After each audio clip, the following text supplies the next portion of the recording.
Hello, Matthew Garnett here with In Layman's Terms, and I'm going to bring you kind of a different sort of promo video for the podcast and whatnot here. We're going to call it Truck Driver's Guide to the Galaxy, and just kind of introduce what we're going to be talking about in the podcast this week. As some of you might have noticed, we are doing these live stream long form interviews with folks, and hopefully you're getting a lot out of those, and those are enlightening.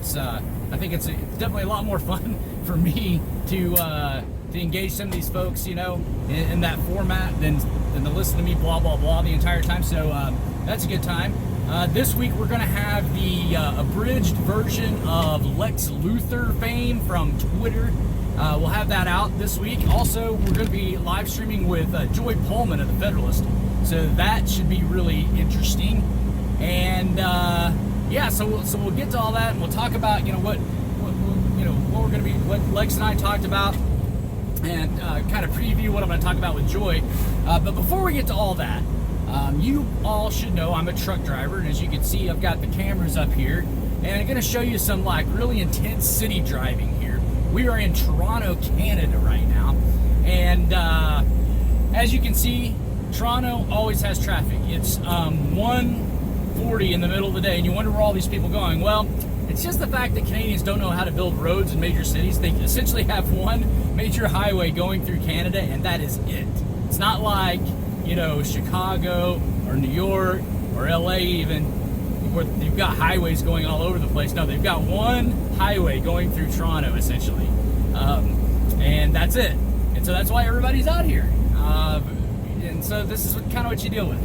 And so when you're driving in traffic like this, you see everybody's being pretty friendly here. There's just nothing for it. I think everybody pretty much understands that, changing lanes. See, like this guy's doing up here, all that's doing is slowing down the traffic. He may need to get off that exit. See, these guys are trying to get off the exit. But you'll notice not a lot of people are moving around. What you want to do is get in a lane that's one of the travel lanes. So if you're over here in the far left-hand lane, that's what they call the passing lane. These two lanes are travel lanes. That's the exit lane.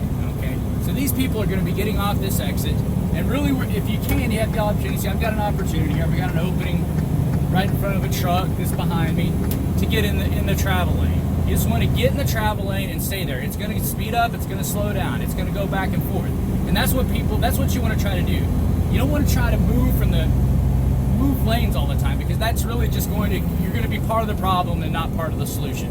And when you're driving in this heavy city traffic like this, you just want everybody to play nice. That's really what you want to do. Just everybody play nice. I got to get over here so I can get off this exit. I got to get over here so I can, sit in the travel lane. And then, if you're in thick traffic, just don't change lanes, right? Just don't do it.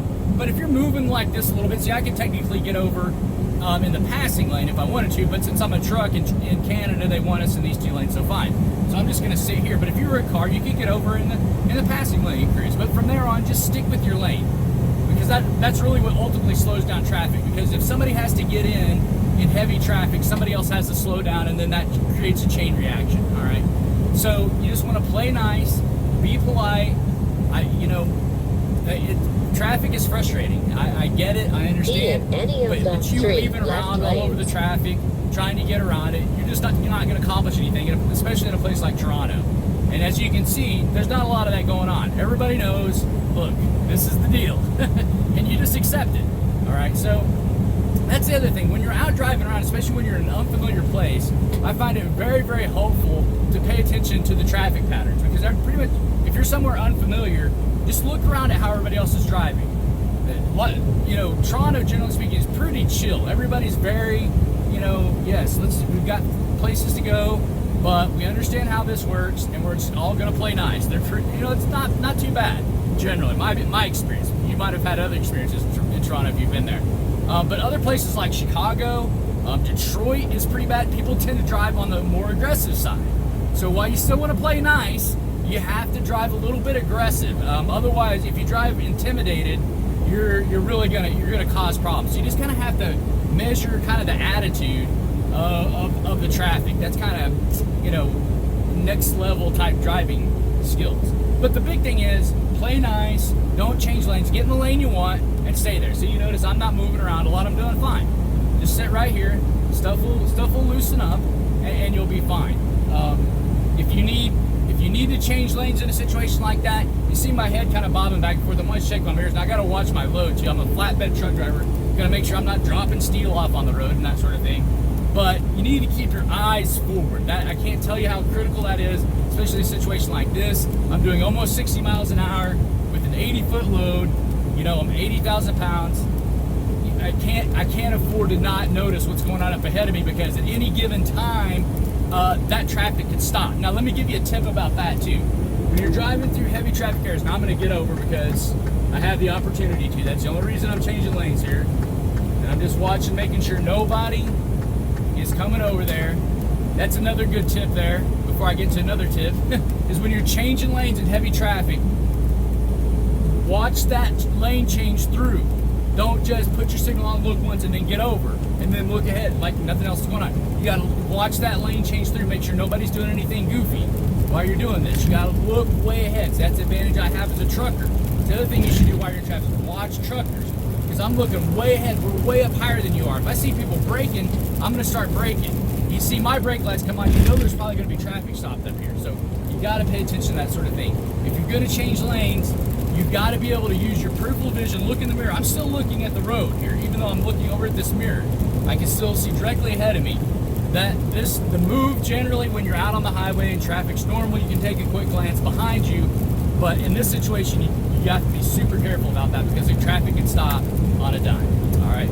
So there's a little bit of highway or a heavy traffic driving in Toronto. I see the beautiful city of Toronto out here to my right, the whatever they call that, the Space Needle. That's pretty cool stuff. And actually for Toronto this time of day, we're moving okay. We'll see how it goes. Trying to get to Kingston, which is way on the west side of Lake Erie. But that's the thing, just play nice, you know, and ignore everybody else who's not playing nice. Take a breath, relax. Don't do a bunch of traffic weaving, that sort of thing. It's not going to get you anywhere. I watch these guys who traffic weave all the time, and you know where they end up? Same place I do, stuck at the next bunch of traffic, okay?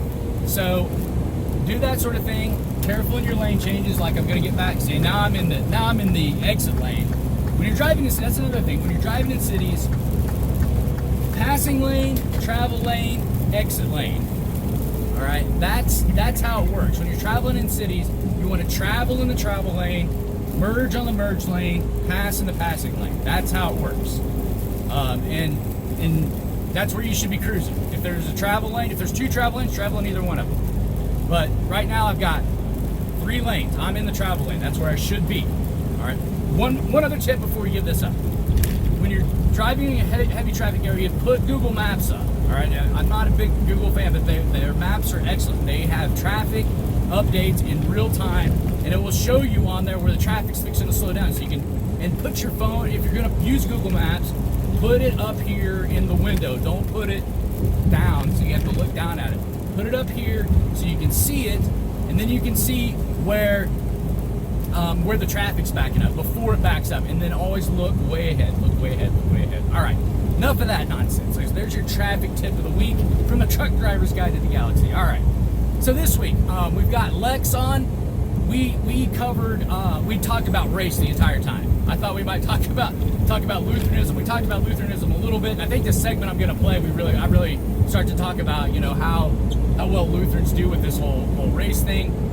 Lex and I've got our disagreements about things, but one thing we definitely agreed on is that there is systemic racism, but systemic racism isn't what a lot of people think. It's not so much in the prison systems. It's not so much in the economy. It is in a sense. It really stems from Johnson's Great Society. That's where the systemic racism is, because, again, as Larry Elder likes to say, the government incentivizes divorcing a child's husband and marrying the government, and that's been a bad idea. We've seen high correlations of crime rates, high correlations of poverty, etc. All these ills that the black community is facing, and Lex definitely agrees that one of the parts of systemic racism is this whole dependency on the government to support the black family, when in reality what the black family needs is a man in the house. I love what Jason Riley said about this. I was watching a video of him the other day, and he said We don't so much need a black man in the White House as we need a black man in the black home. And that is spot on right. Now, how we fix that, I don't think it's going to be a long, arduous process of just trying to, that's, I think, a lot of why I like Jason Riley, is because he's like, hey, he wrote that book, Please Stop Helping Us. Everybody back off. We've got to change some stuff in our culture, or we're not going to see a remedy to this. So I am very much on the side of the big, broad, sweeping, systemic changes, while there might be some that are necessary, aren't going to do the trick. It's going to have to, and that's the thing is, what I think is the biggest shame about all of this is that there's a black man in prison right now who would make a great truck driver. The truck driving industry is missing. We got tons of jobs out here, lucrative jobs you can turn into your own business. I could very easily go out and buy my own truck and start my own business and be very successful and have no problem doing it. And I'm probably going to make that move at some point. And that's the thing is, the truck driving industry needs all these drivers, but some of them are in prison. Some of the best truck drivers probably ever are serving a prison sentence. And we need those guys out here contributing to society. I mean, who knows what kind of talent and what kind of ability has been destroyed because this culture is there. And so I have no doubt that the black community is fully capable of taking care of itself. Us white people don't need to come along and say, hey, let us do this, that, and the other thing for you. They don't need Lyndon Johnson to come along and say, oh, you guys, you're too beat down and downtrodden to take care of yourselves. We'll take care of it for you. No. The black community has always proven itself able to overcome any adversity. They have overcome adversity after adversity after adversity, and a lot of us have never had to face that, and they can do it again. They can do it again. And if we can, then the thing of it is, what I would want if I started my own trucking company, what I need their help. That's what I need. I don't need to help them. I need their help. I need their talent, and that's what I'm missing right now. And so that's a lot of what we talk about with Lex, and I hopefully that will be helpful to you. If you didn't see it on the live stream, again, we'll have more of an abridged version of it, and hopefully you can enjoy it like that. If you don't like the big long form where we sit around for a long time and talk about things, type of thing. So the other thing is, this Friday at 8 p.m. Eastern, I'm going to have Joy Pullman of the Federalist on. If you don't know who she is, you need to know. She is a leading thinker on education, and we're going to talk all things education and how that plays into this. We hear about this. It's kind of become a trope, unfortunately, and I think we use it a little too often, where we kind of label everything as this Marxist conspiracy.